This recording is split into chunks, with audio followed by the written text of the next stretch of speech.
গুৱাহাটীৰ ৰাজ্যিক চিৰিয়াখানাত নিৰুদ্দেশৰ ঘটনা। বৃহস্পতিবাৰৰ পৰা অতি ৰহস্যজনকভাৱে এজন ব্যক্তি নিৰুদ্দেশ হৈ আছে চিৰিয়াখানাৰ ভিতৰত।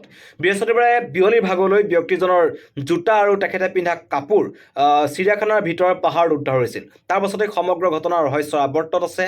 ব্যক্তিজনক বৰ্তমানলৈকে বিচাৰি পোৱা হোৱা নাই। গোটেই নিশা চিৰিয়াখানাৰ ভিতৰত স্নিফাৰ ডগ বা আৰক্ষী অভিযান চলালে, লগতে SDFৰ লোকো আছিল, কিন্তু ব্যক্তিজনৰ কোনো সূত্ৰ পাবলৈ সক্ষম হোৱা নাই। আৰু ব্যক্তিজনৰ যি জোতাৰ লগতে এটা পেণ্ট উদ্ধাৰ হৈছিল, সেই পেণ্টটোৰ এটা মানি বেগ উদ্ধাৰ হৈছিল।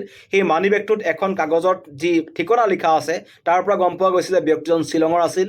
শ্বিলঙৰ পৰা ব্যক্তিজন ইয়ালৈ আহিছিল, কিন্তু চিৰিয়াখানাৰ ভিতৰৰ পৰা ব্যক্তিজন গ'ল ক'লৈ, সেইটোক লৈ এটা ৰহস্য আৱৰ্তত আছে। আৰু স্নিফাৰ ডগ অনা হৈছে, তালৈ বিচৰা হৈছে। এতিয়াও উদ্ধাৰ অভিযান চলি আছে। আৰু চিৰিয়াখানাৰ যিটো জিৰাফ পইণ্ট আছে, সেই জিৰাফ পইণ্টটোৰ ওচৰৰ পৰা ব্যক্তিজন নোহোৱা হৈছিল। আৰু ঘটনাক লৈ চিৰিয়াখানা কৰ্তৃপক্ষই উদ্বেগ প্ৰকাশ কৰিছে, চিন্তাত আছে। আৰু তেওঁলোকে নিজাববীয়াকৈ চিৰিয়াখানা কৰ্তৃপক্ষই গীতানগৰ থানাত এজাহাৰ দাখিল কৰিছে সমগ্ৰ ঘটনাৰ সন্দৰ্ভত। আৰু এতিয়াও ব্যক্তিজনৰ কোনো ধৰণৰ উদ্ধাৰ কৰিব পৰা হোৱা নাই, কোনো সন্ধান লাভ কৰিব পৰা হোৱা নাই। ব্যক্তিজন গ'ল ক'লৈ, তাক লৈ এতিয়া ৰহস্যৰ আৱৰ্ত।